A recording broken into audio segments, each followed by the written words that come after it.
Wake up. Come on. Wake up, please. Come on, up with you. Oh, thank goodness. You were out so good I was scared you might be dead for a minute. Good morning. How are you feeling? What? Huh? Why are you looking at me like I just kicked your cat? It's incredible how much more pleasant it is to be woken up by a woman than a boy.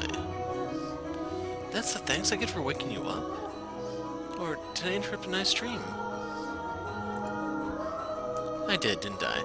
And it was a dirty dream too, I bet. You definitely seem like a mind-in-the-gutter kind of guy. I will murder you. What? Whoa, let's not be hasty now. You said you were going to help me out. That doesn't sound very helpful. And the worst part is how similar his wake-up call was to Giselle's. I'm just kidding. And you know, I can get up on my own. Fair enough, I guess. Though, put yourself in my shoes for a sec. I came in and you were still as corpse. It startled me enough I took your pulse. He touched me while I was sleeping. It was faint, but it was there. And that's wonderful news. They're handing out breakfast in the dining hall. You can go get a plate yourself if you want. It's just some bread and wine, though. Dining hall. There's quite the crowd. All the people here helping with festival prep, so you should hurry if you want to get some. Hold on, I need a minute. My mind's still waking up. First off, I thought you said the church wasn't offering boarding at the moment, so why a dining hall? Right, it's not, but they still do offer breakfast. For free, of course. I see. Now, what do you mean by festival prep? As I mentioned yesterday, the heart of the festival is here at the church, but it's a city-wide event. There are all sorts of supplies that need to be purchased, decorations made and put up, that sort of thing. So we've got volunteers from the city here to help. I see. I believe today they're supposed to be putting up decorations outside the chapel, so the courtyard should be a bustle. The courtyard? Yeah, less court, more yard, really. We passed through it on our way here yesterday. Oh, right. I think I know what you're referring to. So, as long as I'm here, I don't have much choice but to help with prep. I'd honestly rather set Morgana free right now. But the other two are bound to find out if either of us do anything too conspicuous. So for now, I should stick to my routine, at least where people can see me. That would be the smart thing to do. Yeah. Anyway, let me know when you're planning on doing anything. If there's anything I can do to help, I will. I'll let you know. Okay, well, I should get going. See you later, I guess. Mel, do you know where I could find the nun? Her. She should be in the dining hall. Thank you. And the other two men. The Lord and his bodyguard? They're only around early mornings and nights, so I doubt either of them are here right now. Why only then? That's when we go up into the tower. Though even if they were on the property, you wouldn't be able to just walk up and talk to them. Especially not the Lord. Also, I don't keep track of where they go or what they do. Sorry. I don't really want to know what they're up to. So I've kept my distance. Understandable. Thank you anyway. See you later. He's holding it together fairly well, all things considered. Finally resolving to do something about Morgana took a big weight off his shoulders, I guess. Oh, Giselle. Good morning, Michelle. Morning. It's a bit soon to be feeling relieved, I think. There's still work to be done before Mel can face Morgana. That first step is still a big one, though, at least for him. I suppose. Anyway, it sounds like the Lord is going to be difficult to make contact with, which is what I was afraid of. Our only opportunities are when he's here to feed Morgana. Mel did say he didn't keep close tabs on the two of them, so there might be more than just that. First priority is getting you fed, though. So off to the dining hall we go. Out of curiosity, did you sleep at all? I haven't been sleepy once since I became the maid. But I'm used to it, so don't worry about me. You said... You see what I'm seeing there in the darkness, didn't you? That's what it looks like, at least. Which means, when my eyes are closed, she has no light at all. Maybe I shouldn't have gone to sleep after all. I know what you're thinking, Michelle. And no, you're wrong, you need your sleep. You won't have the energy to do anything if you don't keep yourself well rested and nourished. You're right. We should get going. To the dining hall.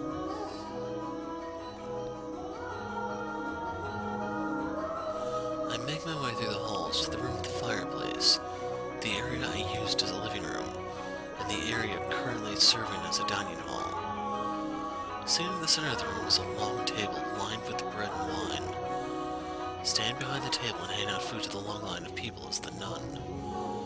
This being a church, no one is speaking especially loudly, but there's still an indistinct buzz hanging in the air as dozens of people whisper back and forth. The majority of people in the back room look poor, like they genuinely need the assistance, but there are a handful of those who look more than well off. That's a lot more people than I was expecting. They don't turn anyone away, which, as I recall from Morgana's account, nearly drained the church of everything it had once. They don't seem to be want for supplies at the moment, though. I assume that's thanks to the Lord's patronage. Most likely, yes. In any event, I doubt we're getting anywhere near her in the mornings. She looks like she's got her hands full. That doesn't change the fact that we need to speak with her. I'm going to try to squeeze past the crowd.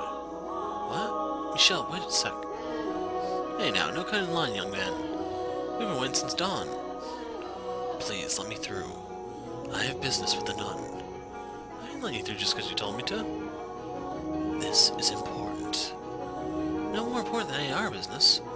Our lives depend on this food. So get your tail at the back of the line. Here we go. What seems to be the trouble? Could I ask for a moment of your time? I need to speak with you. Well, as you can see, I'm a bit occupied. I won't take much of your time, I promise.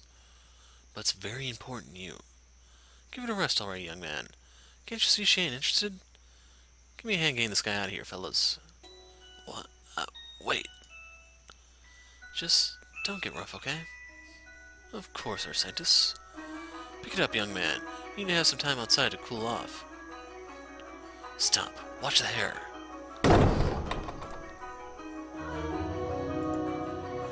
That went extraordinarily well.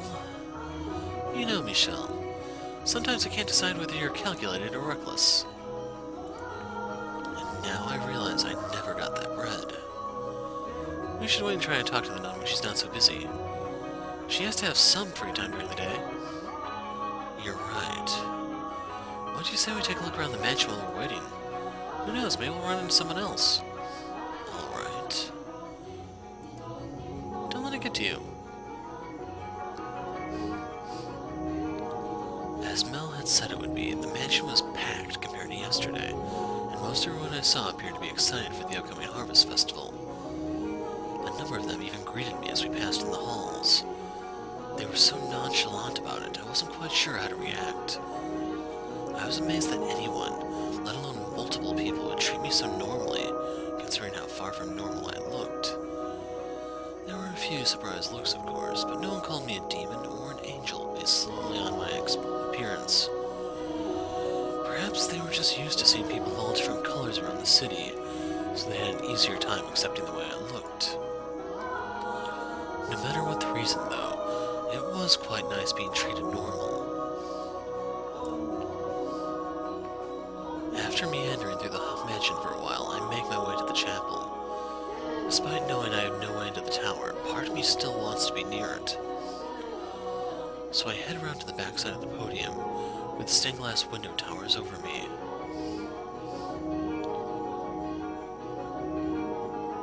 It's the same as I remember. I've always loved this window. It makes me feel like I've got an angel watching over me. Had I been given a different name, maybe I would feel the same. That said, I don't dislike it as much as I used to. I'm glad to hear it.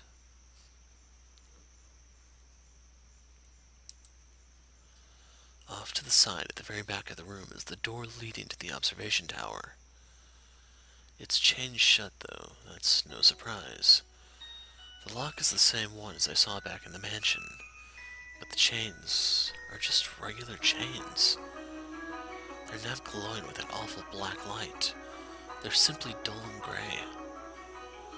If only I had an axe, then we could just chop the door right here, right down. I don't think an axe would help. If it were wood, maybe, but this is metal and rather heavy at that. You never know, hit it enough and anything will break eventually. We'd be enchanted ourselves long before we made it through this door. What are you doing there?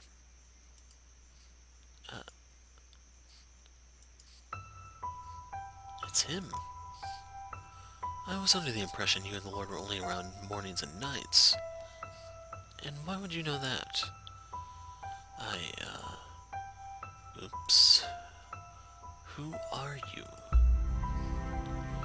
He's getting suspicious, Michelle. I'll take care of it. I'm a friend of Mel's. A friend of his? Does that surprise you? Never once have I seen a friend of his before. He has plenty of friends, I'm sure. No one has had an opportunity to pay him a visit, that's all. Never mind the boy's social dealings. Was he the one who told you my schedule? That I work for the Lord? I've got to be careful about what I say here, or he's going to start getting suspicious of Mel. I asked him. Asked him what? I heard some talk around town saying the Lord was seen coming in and out of this state on more than one occasion. Naturally, that caught my attention. A lowly peasant like myself almost never has the opportunity to cross paths with the Lord. So hearing he is a regular visitor here, I was hoping to have the honor of catching a glance at him. When I asked Mel about the Lord, he mentioned he had a bodyguard, which got me wondering, what kind of person would someone so distinguished entrust his life to? Dig around too much, and you're liable to end up in the ground yourself.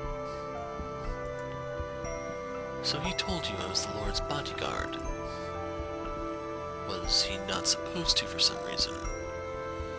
No. It's true, I am his bodyguard. The question is, how did you know it was me?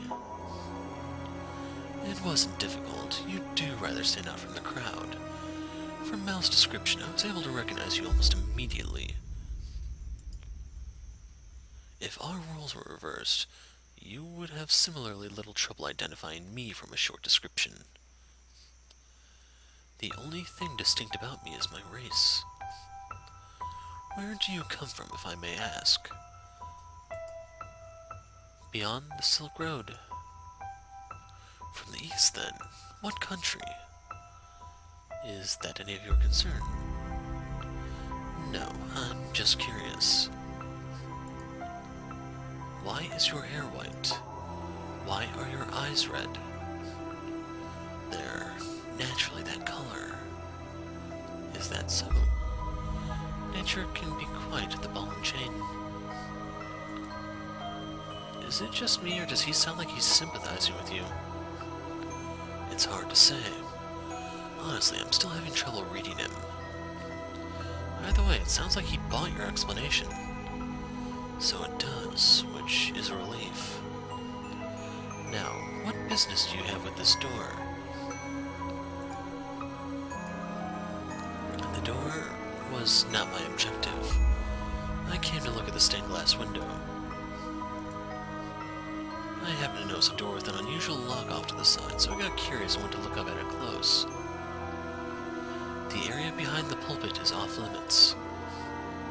I was unaware. Maybe I'll have to put ropes up then. Why is it off limits, though? Is that any of your concern? No, but the way you're talking about it has piqued my curiosity. Do you not know how to keep your nose out of places it doesn't belong? Get out of here, and don't come back. As you wish. Hold on. Yes? Your name?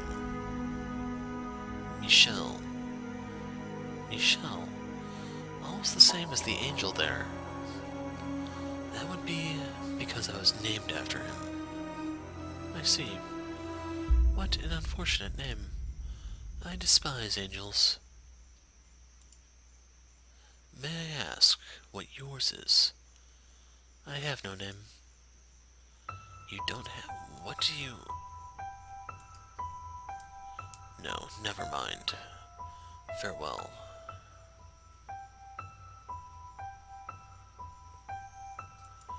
Wow, that was scary. He does not want anyone getting near that door, huh? I thought he was going to pull his sword on you. I wonder, would I die if he tried to kill me? There aren't many people who could get away from a blade like that, especially in his hands, unharmed. You're probably right. Having already died once, the idea of doing so again feels wrong somehow. You managed to talk him down, though. I'm surprised. You're quite the accomplished liar, Michelle. Is that so? It's hard to believe that was the same awkward, stuttering Michelle I know and love. Am I really that much of a bumbling fool normally? I wonder what he was doing back there, though. It's well past dawn. Standing watch, presumably. With as many people as there are roaming about, he's probably worried about people, like me, getting near the door. I doubt he plans on spending much time anywhere else until the festival's over. And with him on guard, we've got pretty much no access to the door. I sure hope we can talk him over to our side. Mel was never an enthusiastic accomplice. His guilt is what allowed us to win him over and get him to confess everything. On the other hand, he's not likely to be so forthcoming. It all depends on how deep his ties to the nun are. Presumably, she's the reason he's involved. That said, we managed to communicate well enough. Are you still sore that I called you awkward? No, I don't mean me. I mean him. What? Oh. He was far from rational or coherent when he was living with you in the mansion. You're right, he does seem like a completely different person here. Losing his memory in the shipwreck was probably what triggered his transformation into the beast. So I guess this must be what he was like before that. What he carries inside him is no different now than it was then. He's simply able to hold himself in equilibrium now. He's keeping a balance between his rational human side and his violent beast side. He does somewhat remind me of Bestia during his short period of calm. That, or the glimpse we got of him on the ship while he was still a merchant. I would say that's probably closer to the man here now. What, the ship? You were the one who showed me the memory. What? I have no recollection of that. Yeah, you also mentioned seeing another woman's memories behind the second door, didn't you? From outside the mansion. You didn't see them, though, as I recall. All I'm aware of is what took place within the mansion, as well as whatever Morgana felt like telling me. Resonation. What? Nothing. Morgana mentioned something about me resonating.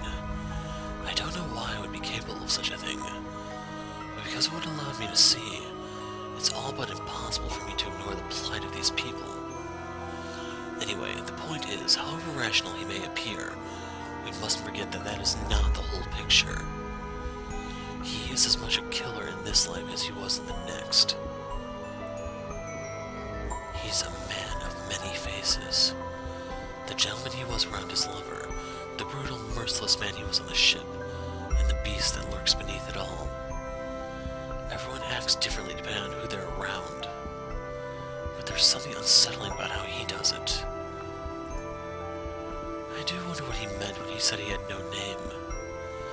As I recall, he was from somewhere far, far away in the second door.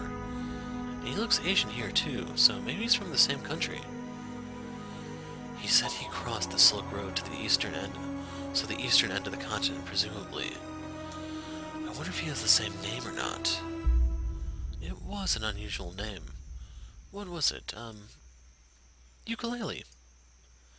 No, that wasn't it. It was eucalyptus, I believe. I get the feeling we're both wrong, and that I'm further off than her. It's not the kind of name we're used to hearing or saying. Hopefully we'll be able to get it out of him. Hopefully. But for the time being, we should look for the nun. I imagine she doesn't have her hands quite as full by now. Probably not. To the courtyard we go then.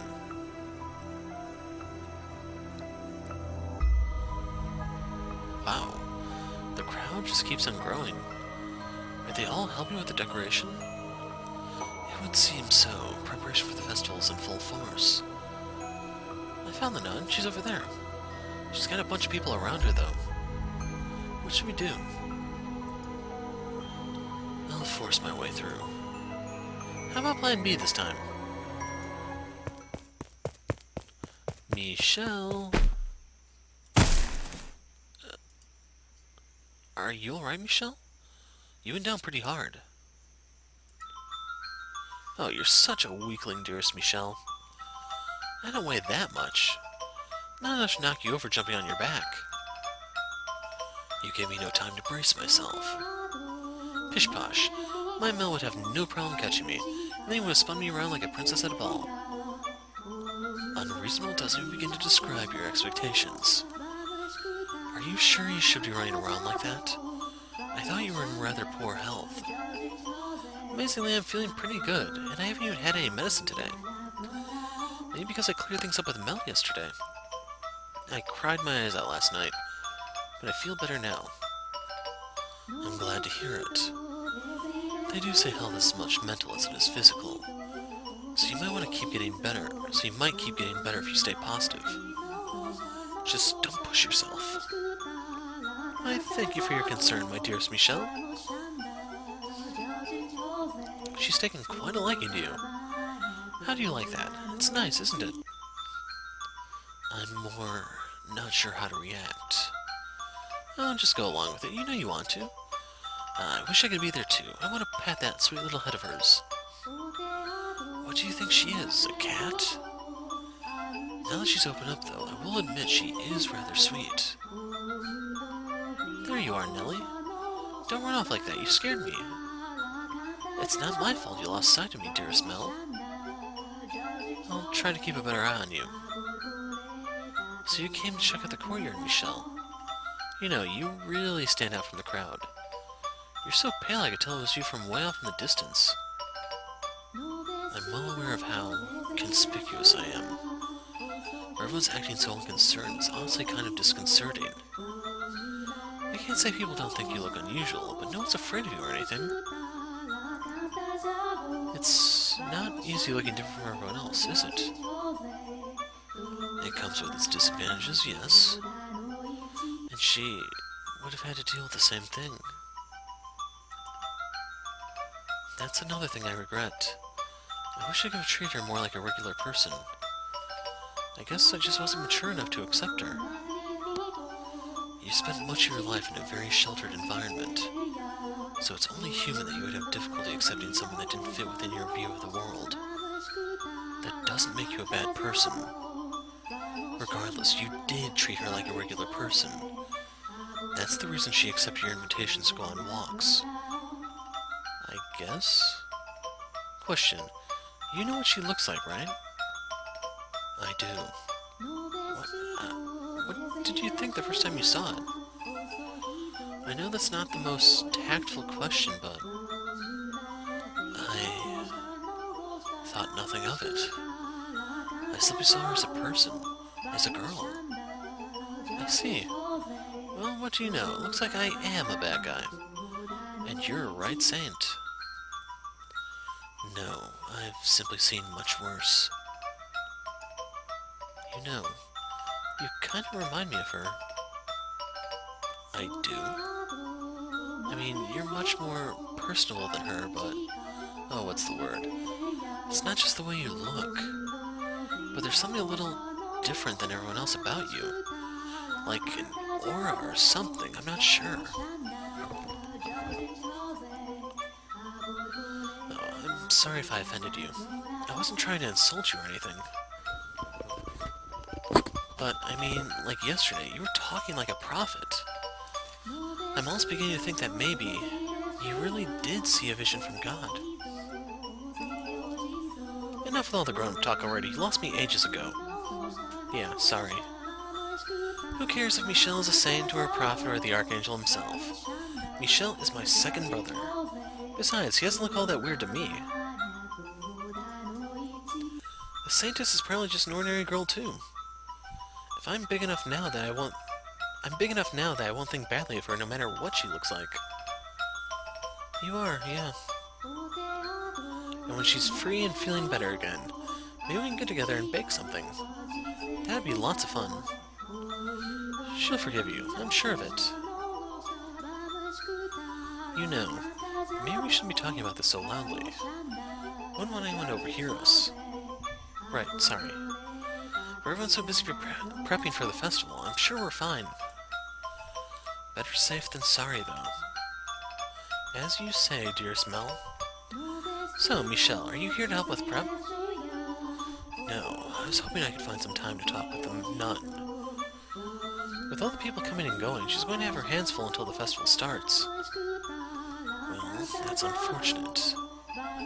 Is it that important you talk with her? She may well be able to give us information that assists us in acquiring the second key. The second key? You're not saying she's involved too, are you?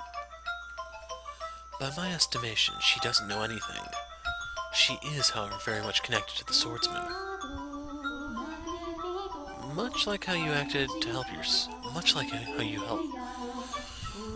like you acted to help your sister, I believe the nun is his driving force. Are you serious?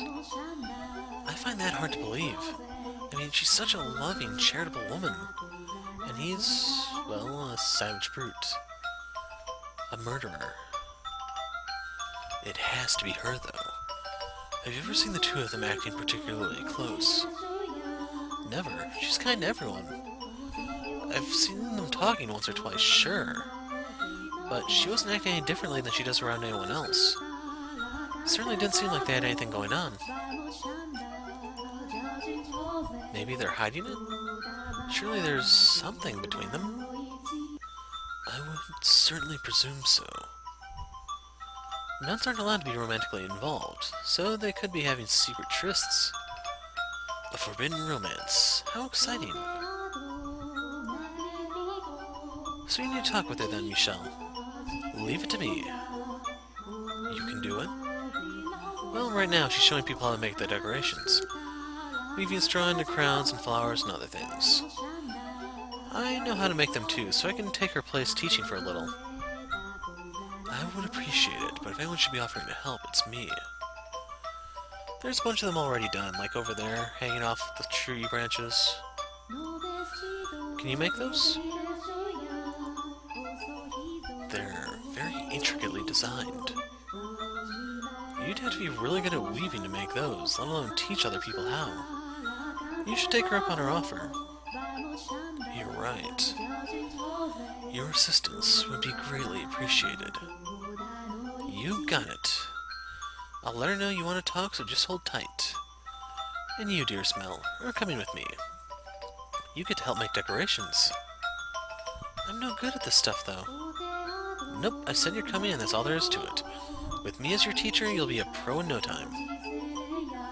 Yeah, alright, you win, let's go. Nellie seems to be in good shape, and it doesn't look like last night has caused any problems for them. I'm relieved. Hopefully, they can continue down this path. They'll be fine, I'm sure. I pray that they will be. Now, we should have a little time before the nun is available to talk, so I really would like to find some shade. It is... Is it pretty bright out today? I thought you could see through my eyes. I can, yes. I can see what's going on, just not as clearly as you. Not enough to tell how strong the sun is, for example. I see. Are you alright? I'm fine. I say, but the backs of my eyes are starting to hurt. 2 days now with hardly a cloud in sight.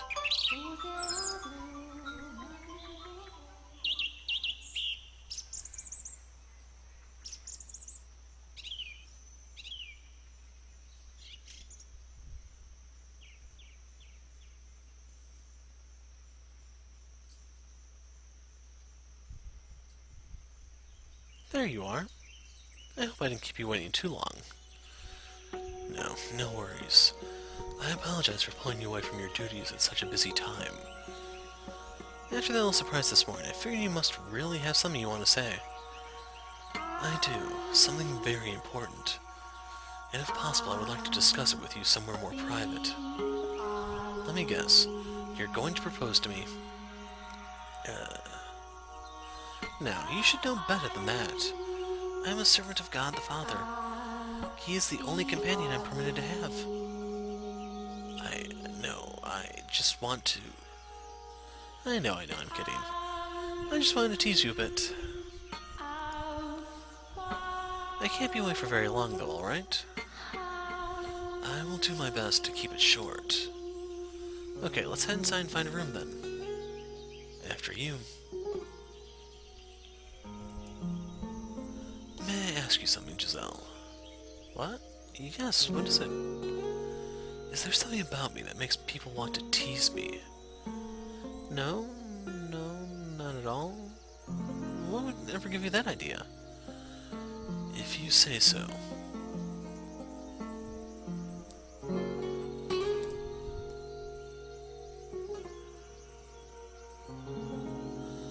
Alright, you have my undivided attention. Make yourself comfortable and speak whenever you're ready. I am here to help those in need.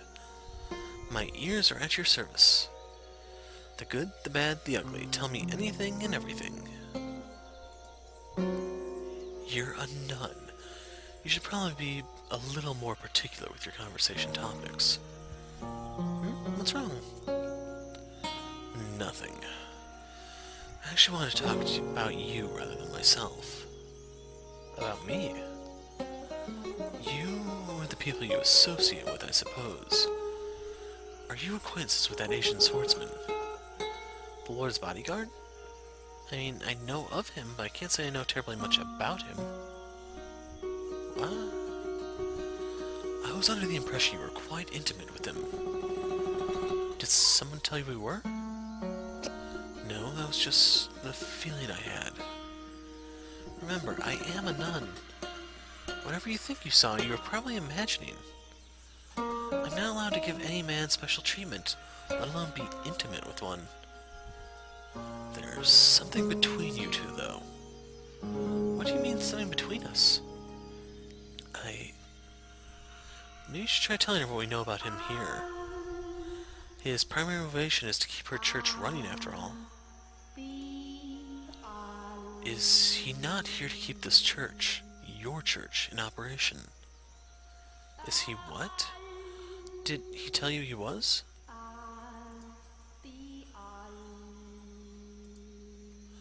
He did. Oh, really? That's a little... No, that's quite surprising. I hardly ever see him talking to anyone. Are you friends with him? Perhaps. Acquaintances would be a better word. Well, he seems to be a nice enough fellow. Are you really not close with him at all? Nope, so if he told you he was trying to protect this church, it would have to be out of a sense of gratitude, nothing more. Gratitude for... A while back he was in a pretty bad place in life, and I gave him some food. This was when I wasn't all the way out here, but at a church in the city. There were other nuns there too, as I recall.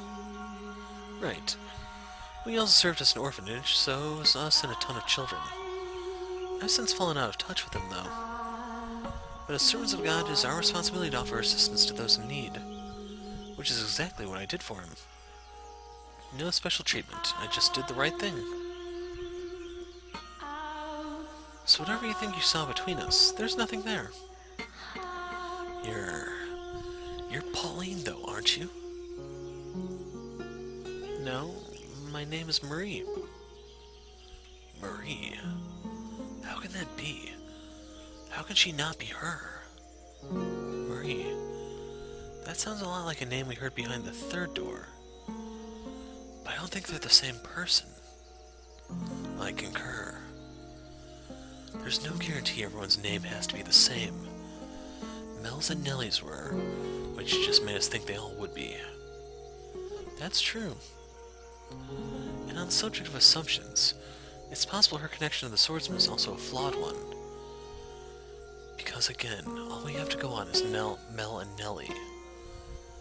Although in Morgana's story, I'm pretty sure he did something along the lines of what he did to keep her church running. Was he not referring to this woman? I should get back down to the courtyard then. Nellie won't be able to handle everything on her own. It would be great if you could help with the preparations too. 1 second. There's definitely nothing going on between you. Why can't you just accept the answer I've given you? I don't like being so blunt, but you're really overstepping your bounds. I said there's nothing, and there's nothing. What do I say? If she leaves now, it won't be easy getting another chance to talk to her. Will I be able to get him to tell me his story without her having her on my side, though? Will I be able to get his key? Maybe you could try talking to him with Mel there. The two of you together could convince him to give up his key. When I encountered his shadow in the mansion, he told me that if I had mentioned the key to him in the past, he would have cut my head from my shoulders on the spot.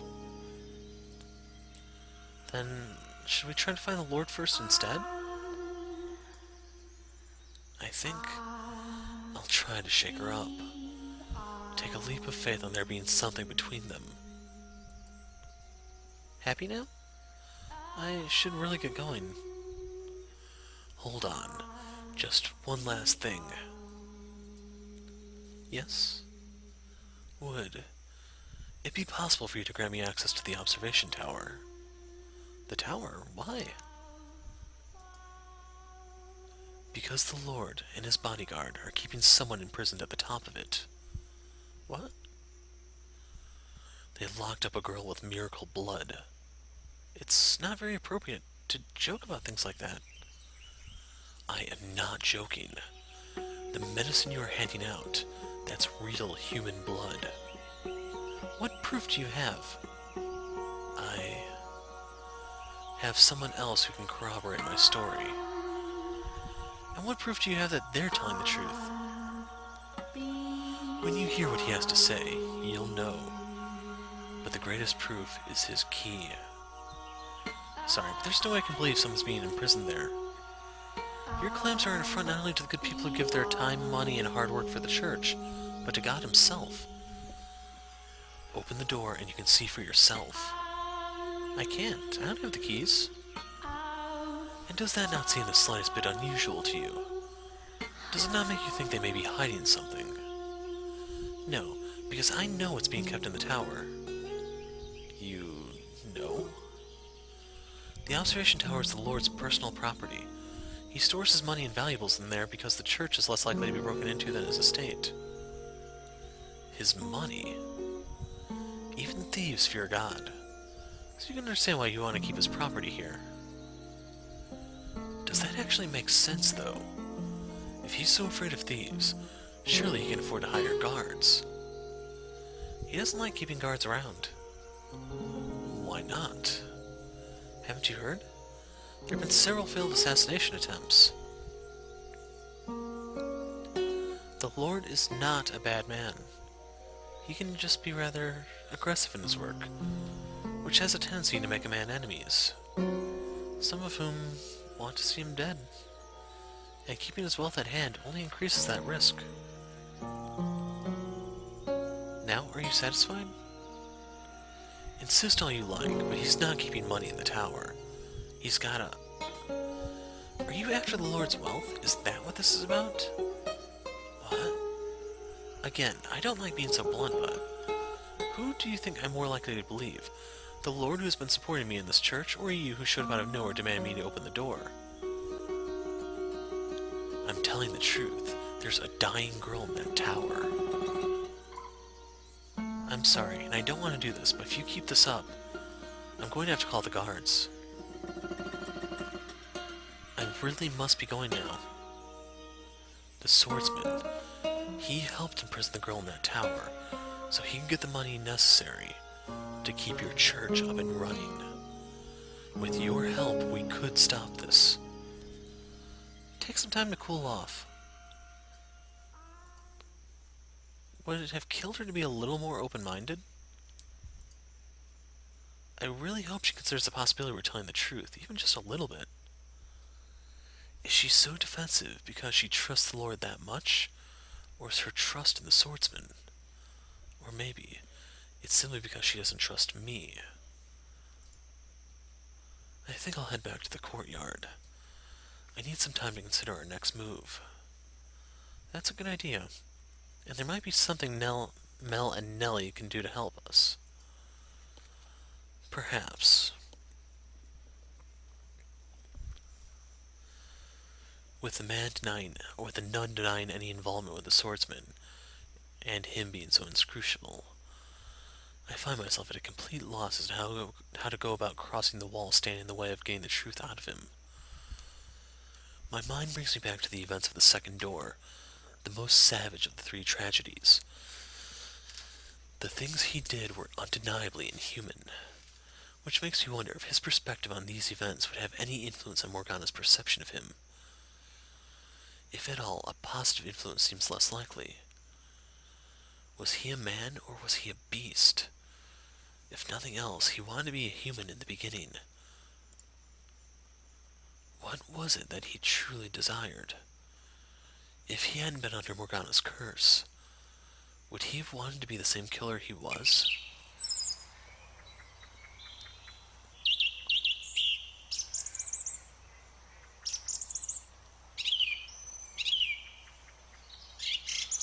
Blinding sunlight drags me from my thoughts.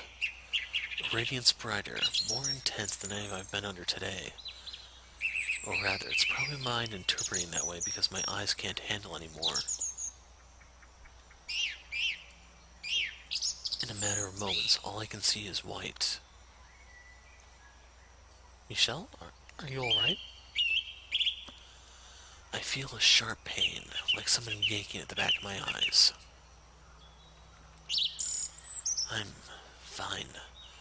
I just need some shade. Giselle's voice fades away. From somewhere, I think I can hear her calling my name, but instead of sound, all that reaches me is more pain. Then the world starts tilting toward me. No, not the world. It's me who's falling.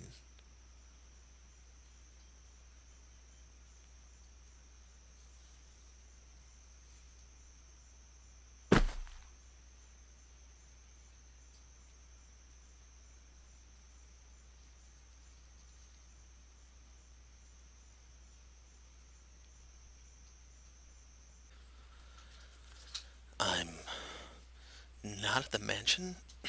Where am I?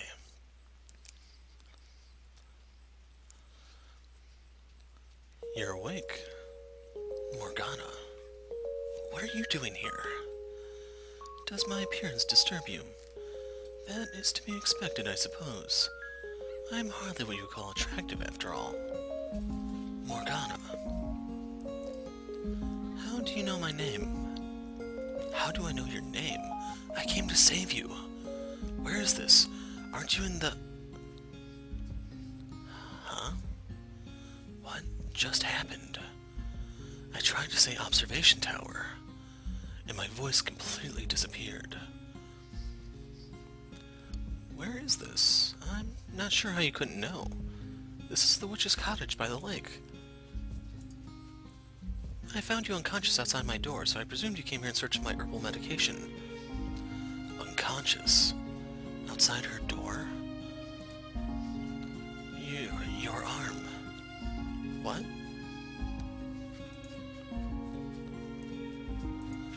This is before she lost her arm. Does that mean I've traveled even farther into the past? Or could this be... You must get yourself far away from this place, Morgana. Better yet, escape to another country entirely. Where did that come from? I have no means of survival if I leave. In that case, beware of two men who will come to visit you. You must not open the door for them. What do you mean? They're a flat-haired boy and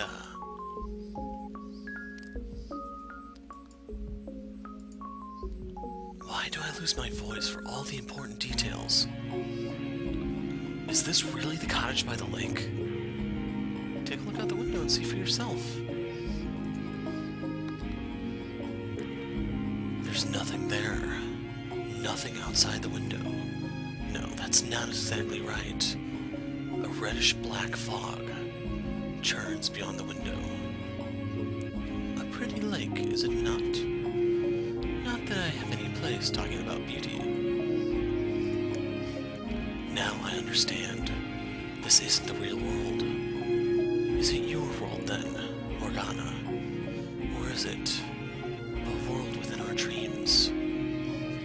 May I ask who you are? I once spent much time at your side.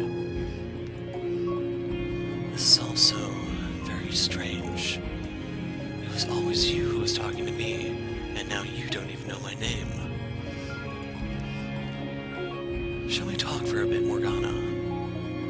If you're going to try to convince me to leave, I won't have it. And please, watch what you say.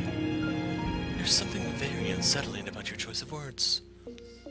As you wish. In that case, let's talk about ourselves. For so long, I fought to fend off the things you said. Not because I had any particular dislike for you, but because I was afraid of how entrancing the sound of your voice was. I empathized with the feelings seething through your words, and that understanding almost allowed them to consume me. There was a mysterious magnetism to your voice, and as emotionally unstable as I was at the time, I couldn't possibly have withstood giving into it. You're saying my voice is unpleasant? Not at all. It was beautiful, frighteningly so. I want to try again. I want you to tell me about yourself, the things you see and feel. I will not be telling you or anyone else about myself, because they would have information. They would have to be inhuman to empathize with you. In that case, we can start with me instead. Honestly, I don't want to talk about myself either, because it makes me feel pitiful, worthless. It's a story I would rather pretend never happened. And it's not a story I can tell just anyone. But you can tell me. Indeed. I was born into this world female. What? From a young age, being a girl felt somehow wrong. And as I grew older, my body developed like a boy's. Not entirely, though. My body is incomplete. I'm missing one thing every man is supposed to have. The change drove my mother to madness, and she hid me away, for I was unfit to be in the presence of others. That was when I was 14 years old, and that marked the end of any semblance of normalcy in my life. Morgana, you once told me that our fates were decided before birth, both yours and mine alike.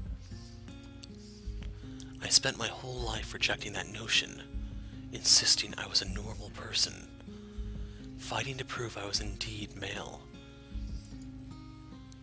But now that it's all over, I think you were right. My fate was always set in stone.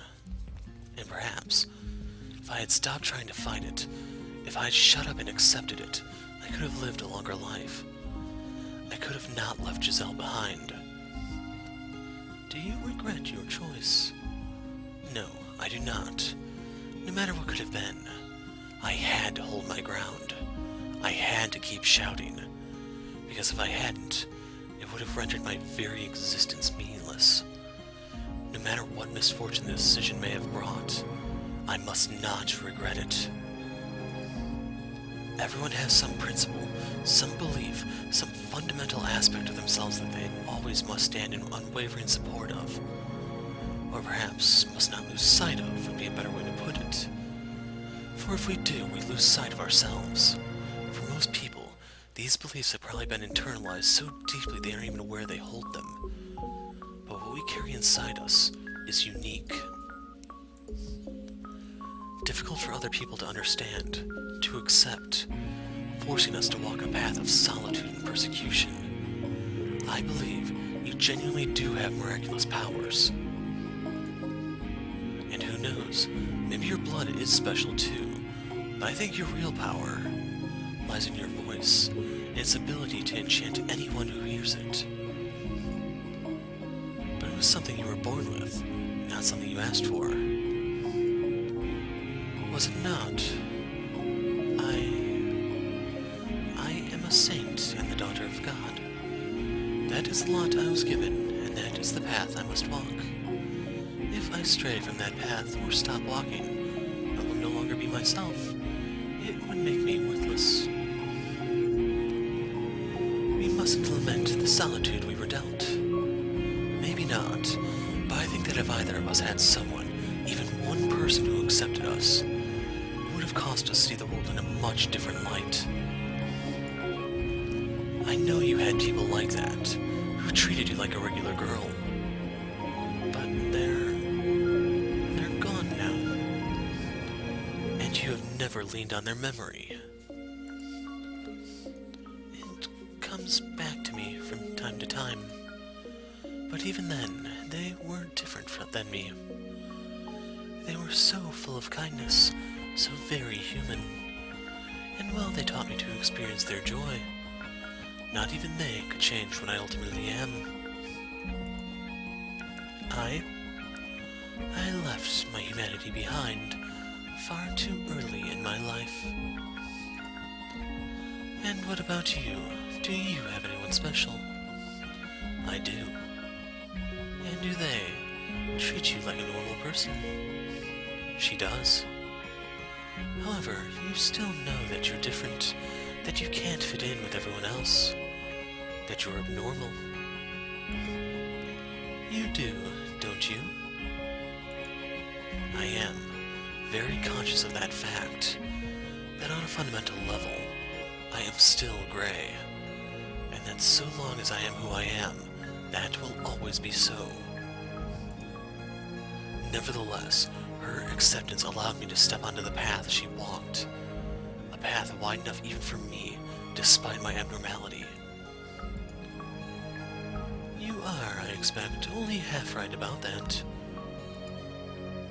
You're a man capable of making compromises, with a spirit strong enough to try to walk the path of humanity, while still being an outsider to it.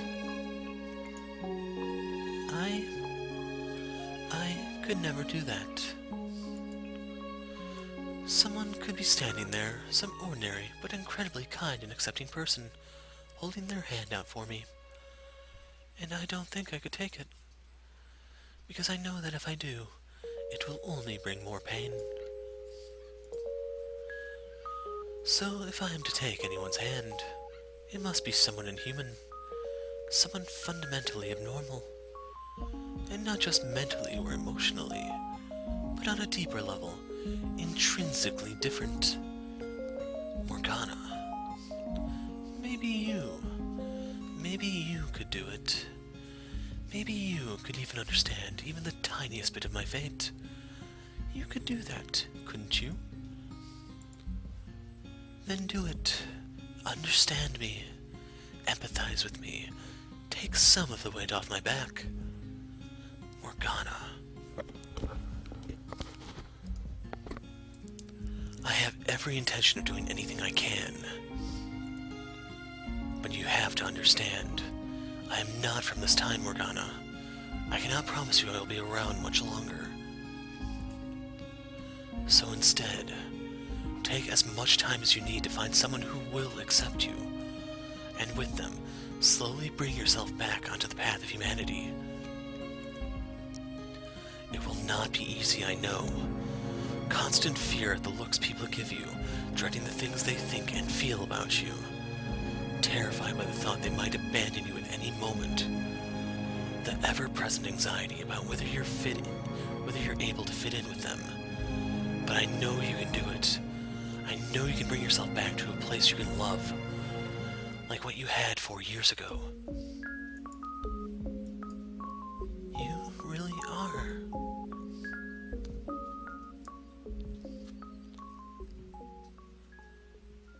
Michelle, you may think that talking to my past self can change something, but you're sorely mistaken. Nothing of the girl you see there remains. Poke and prod at the past all you like. It won't change anything, my dear. It's all too far gone to have any effect.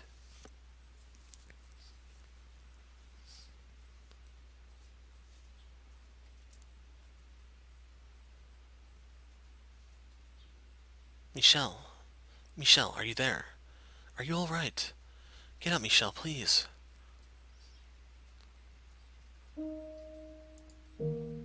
Oh, thank goodness, you're awake. Did I pass out? You're awake. Are you okay? Did you hit your head?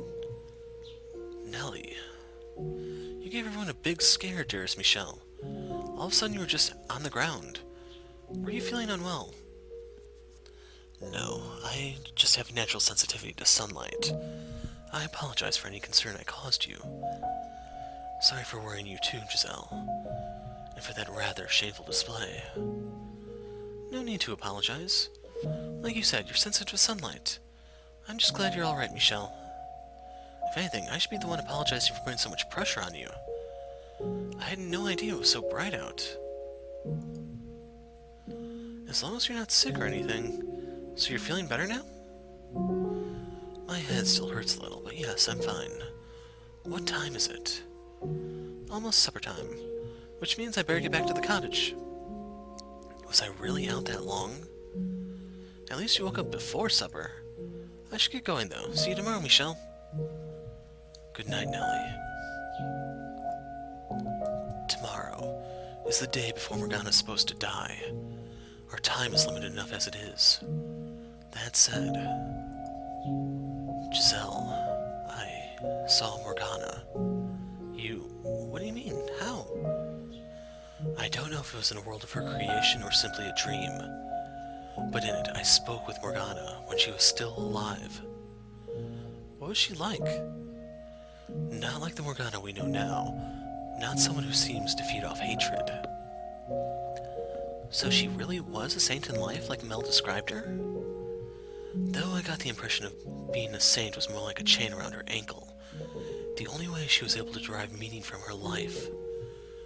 Not to mention the utter sense of solitude brought about by the knowledge that no one like her would ever come into her life. Do you think she wanted to break free from the chains then? Even if she were able to, she would never be able to return to anything resembling normal. Much like I will never have a normal body. Although... Oh, you're awake. That's good. What, you came to check up on me? Don't act so surprised. I'm plenty capable of showing concern for others.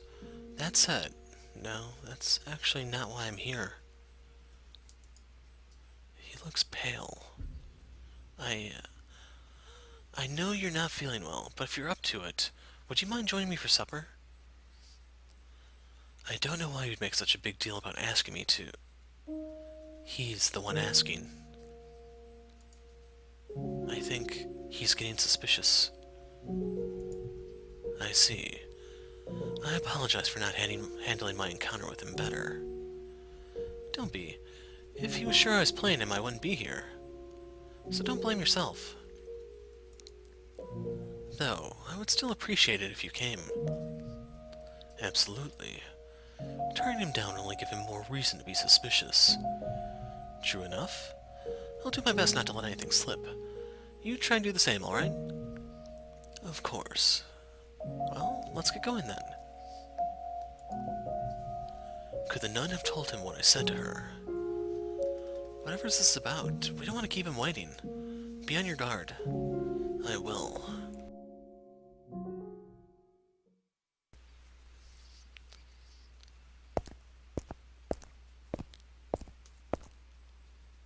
Here he is. I see. I've been waiting. I saved you a couple seats. Go on, sit down.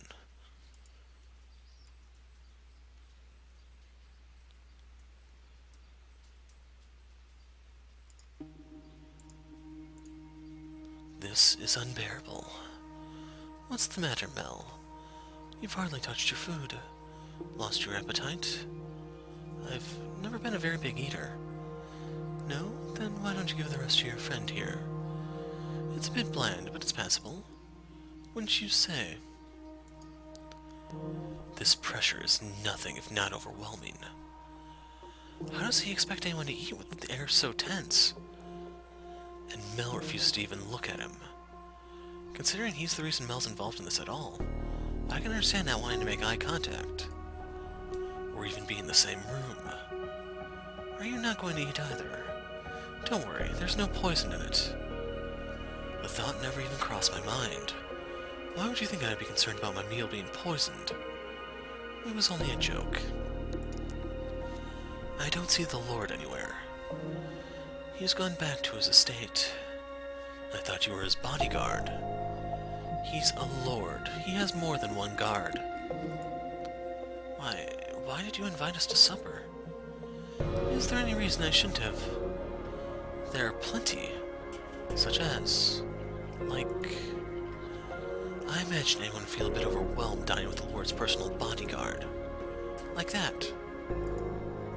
In fact, I'm surprised you two knew each other at all. Let alone were on good enough terms to share supper together. You haven't told this man anything, have you, Mel? Nothing. All I told him was that you were the Lord's bodyguard. I see. You want to know what kind of terms we're on? What? We're accomplices. Such a shame. This was how your reunion had to turn out. You finally get to see him again, only to learn he's a criminal. Wait, what are you... What crimes might you be referring to? Take a guess. What sort of atrocities do you think we're committing? What is he doing? Why would he tell you that? He wants to gauge my reaction, I assume. I have to choose my words carefully. I can't say too much, but I won't get anything saying nothing either. How should I handle this? I have no idea. All I'm asking you to do is guess. Just say the first thing that comes to mind. You're putting me on the spot, telling me my friend is a criminal and asking me to guess his crime. Did you honestly think you would get any sort of answer out of me? You make a fair point. Then allow me to change the question. If you found out a friend of yours was a criminal, would you still be able to be their friend? That question make you uncomfortable too? Consider it a sort of sideshow to liven up our meal. Don't take it too seriously. It would depend on if they feel guilty about what they've done, and if they have any intention of making penance for their crimes. And Mel, well, he's someone who'd be ashamed of any wrongdoing he might or might not have participated in. I see. What about you? If you had done something you knew to be wrong, would you be ashamed? Would you make penance? Maybe, maybe not. You have one hell of a friend here, Mel. Michelle, that was your name, wasn't it? Do you have any other friends? I don't have many, no. Any in this land? No. Why do you ask? I don't have any friends here either. Or maybe I never had any at all. Maybe he wants to be your friend, Michelle. Somehow, I doubt that. Yeah, I guess not. Any family? I left home some time ago. Are they too far to visit regularly? Why do you want to know? I'm in a similar situation myself. I thought it might be nice to find some common ground. I find it difficult to take him at his word. So you make the long journey all the way out here so you could see him? That I did. This is just a small detour in his travels. That's what you told me, isn't it? That's right. How very gracious of you to go so far out of your way for him. Oh, and Mel, I have a question for you as well. What kind of question? Think of it like a little game. You're standing on the edge of a cliff. On your left is your sister, and on your right, him. They're both about to fall. You can only save one of them. Whose hand do you grab? Surely this isn't the first time you've heard this scenario proposed. It's not real, it's just hypothetical. Don't take it so seriously. Come on, it's just a game. You know that, right? You don't need to answer. As he said, I am only here to see him. When I heard there was going to be a festival, I requested permission to remain until then. If that displeases you for any reason, I apologize. But hypothetical or not, a question like that makes it uncomfortable for everyone involved. Or are you trying to make him feel cornered? Not at all, it was merely a question. I never meant to make him uncomfortable. My apologies. Now, I suppose I should take my leave, as it seems my presence here makes it hard to enjoy the food. Relax, I'm not staying here tonight. I won't get in the way of your reunion anymore. You said you would be here until the Harvest Festival. They're supposed to be putting on quite the impressive event. Look forward to it. May I ask you one thing before you go? What do you think of the nun? Are you very close to her? I am not close to anyone.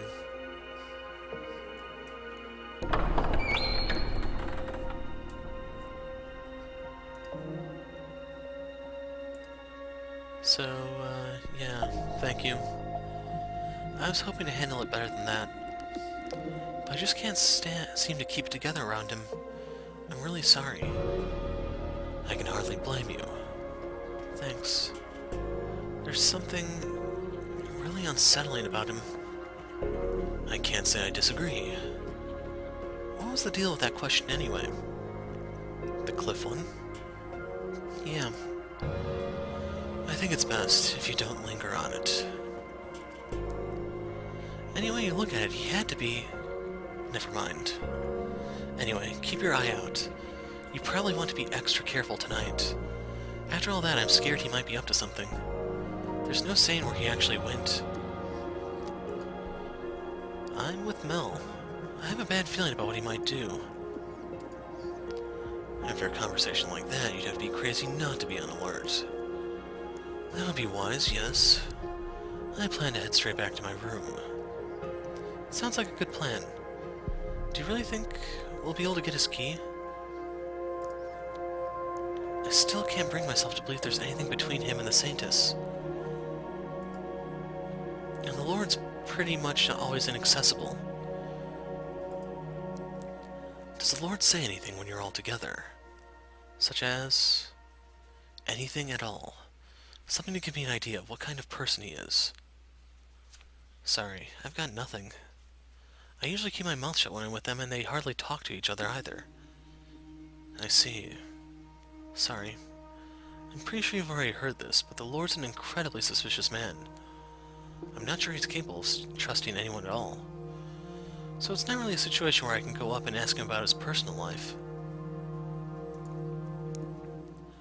After several failed assassination attempts, among other things, he's just grown to be suspicious of everyone around him. If someone's walking up to him and even thinks they might try something, that's all it takes for him to have them beheaded. As a person, his reputation's awful, but he has done a lot to improve the city's economy. So the merchants and artisans think he's alright. And out of curiosity, what is the Lord's name? Oh, you don't know that either. His name is Jean-Francois Barnier.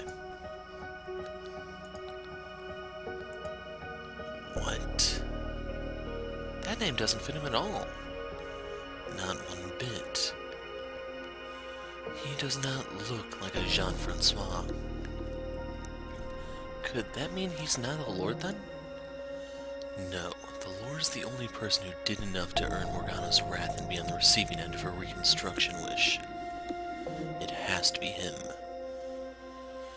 But between this and the nun being named Marie, things are starting to get a bit muddled. Hold on a second, I think I heard the name Barnier somewhere before. There was a diary in the library when I lived in the mansion, as I recall, written by someone named Barnier. Actually, now that I think about it, that same diary also showed up in Mel's next life. In it, he was complaining about not having gotten the larger of the family estates. And a bad harvest, I think. That was one of the books your family sent you, right?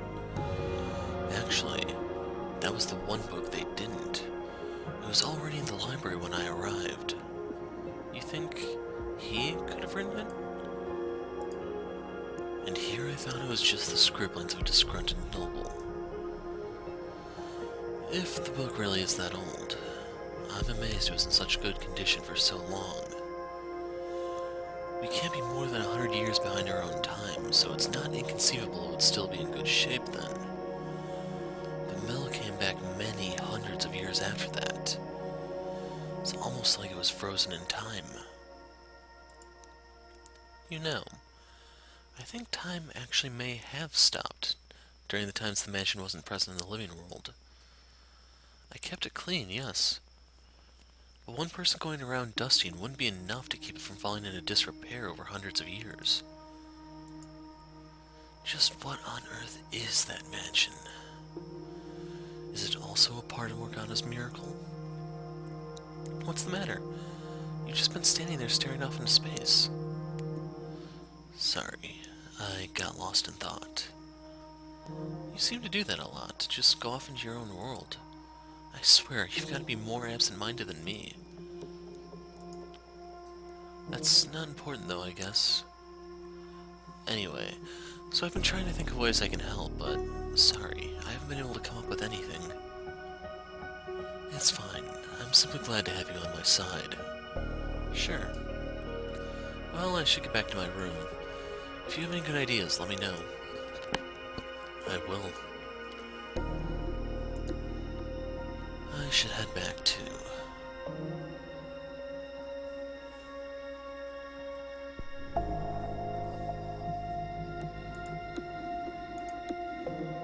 I know we don't have much time, Michelle, and that concerns you, but try not to agonize over it too much. Sorry. After how well yesterday went, it just feels like we've come to a screeching halt. Honestly, I'm having trouble processing everything. How about for now we just focus on the immediate issues? I suppose. To start with, we're going to want to talk to the nun again tomorrow. We might have an easier time of it if we brought Mel or Nellie along. She'd probably be more inclined to believe us about the observation tower if it came from them. That might work. Though it presents another potential problem. What if she doesn't believe them? It could put the two of them at risk. And there's also the chance she's not involved with the swordsman at all, as she claims. In which case, convincing her doesn't get us any closer to getting the truth out of him. Maybe it would be better to approach from the Lord's... Did you hear that? It came from over by the window. Maybe it's a cat. I'll go check.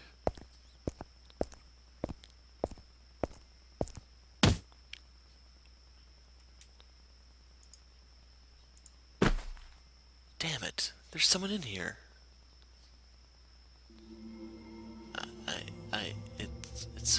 It's a ghost. There's a ghost out there. Get away from the window. Hurry, you don't want it to possess you. Calm down. Your scream startled me far more than anything. How am I supposed to calm down? We have to go find Mel and get another room. We can't stay in this one any longer, no way. I don't think it was a ghost. In fact, I'm going after them. No, you can't be serious. Michelle.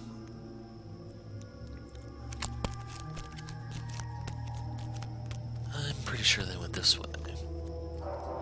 Let's go back to the mansion. You're chasing a ghost. You're out of your mind. You know, now that I think about it, she's essentially a ghost herself, afraid of another ghost. I think I saw movement in the bushes over there. Is this the one? You found me. Ah. Is that who I think it is? Be a good boy and pretend you never saw me. Got it? I'm off. Hold on. Go after her. Stop, please. I want to talk to you. You stop. Why are you chasing me? For the record, I wasn't breaking in for nefarious reasons. So you don't need to take me into the guards. I'm not going to report you. All I want to do is talk. I've got nothing to say to you. Well, I do, so please stop. What's your deal anyway? You some kind of creep? No. How the hell is a man chasing a woman down a dark road not a creep? As if you can look any less suspicious. Screw off and stop chasing me, damn it. And stop running. Is someone there? Perfect. Help, please. I'm being chased by a strange man. What are you? He's going to do terrible things to me.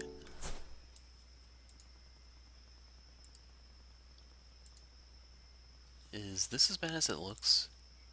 It's worse. What's going on here? Wait a minute. Don't do anything rash. I can explain. I'm completely innocent. Maria. Well then. Things are suddenly looking better for us. So it would seem. What are you doing here, Maria? Wait, is that you, Pauline? What? They know each other. And she called her... So I was right. That is your name. That is my earthly name. It is not who I am now. I'm Marie. I no longer go by that name. Marie, that's your name? That's a fucking laugh. You joking? I am not. And that outfit, you become a nun or something? That part of the gag? That's why you call yourself Marie, huh? Name suits you a hell of a lot better than me. The Virgin Mary's namesake grows up to be a whore, while sweet little Pauline grows up to be a genuine Virgin Mary. What do you say? Want to take my earthly name and I'll take yours? You don't have to be so crude. This seems like it goes south very quickly. That reminds me, I heard word there was a saintess or whatever at the church here. That you? A saintess, huh? That's just what people call me. I don't actually consider myself a saint. Pure as ever, I see. If it were me, I'd let them put me up on that pedestal, bask in their worship for a while. Then swipe all the tithes and get the hell out. You're unbelievable, Maria. Oh, I'm just kidding. Don't take what I say so seriously. What did you come here for, Maria? That's what whores do. We come and go. We're anywhere and everywhere, and then we're gone. You do realize this is a church, right? I know. Sacred ground, no place for a dirty old prostitute like me. I'm going to hell, yada yada.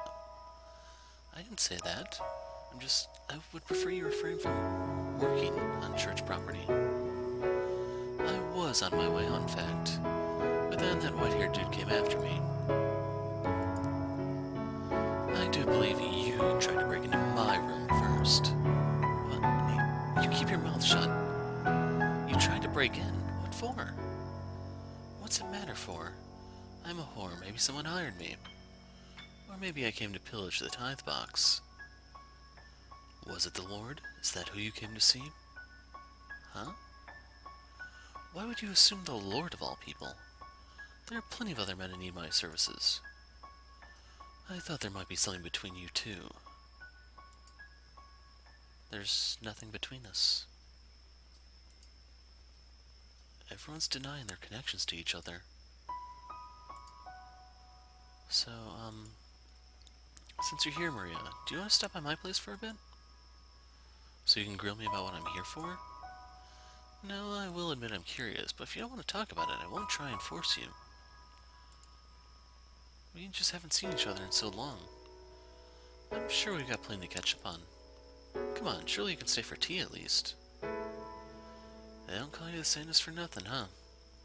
You'll even invite a whore into your house for a friendly chit-chat. I wish you'd stop calling me that.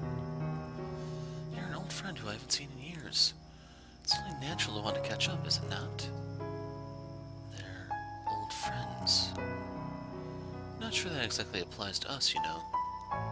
But sure, why not? Though to tell you the truth, I have no idea what the hell we'd even talk about, so I'll agree to come on one condition. White hair here comes with. Who, me? You can't let this opportunity go.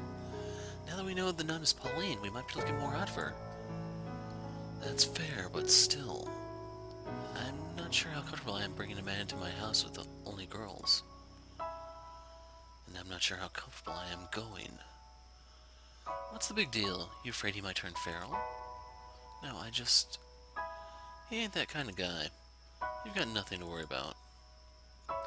You seem to trust me quite a bit for someone you just met. Not so much trust, more like the air you give off. Air?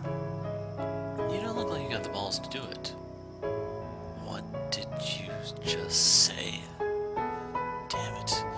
That stings worse than she has any way of knowing. Don't let it get to you. There's nothing you can do about that. Well, what are you waiting for? Go on, get your butts moving. Okay. I'm not sure I like where this is going. Giselle's right, though. This could be a good chance to get some new information. What is it? I just remembered. Something vital. She called me a creep. In the third door, she kept calling me a creep. It just occurred to me now that she was talking about me like that behind my back. I can't believe she would do that. Let it slide for now. It's something she does in the future, after all. I'm not a creep, am I? Well, considering what you were like at the time, I can't really blame her for thinking that. I wish I could erase that phase of my life entirely. Even I get shivers thinking of the made me. I honestly don't think it was that bad myself. I'll take that as a compliment. Please do. That maid outfit, though, is quite alright.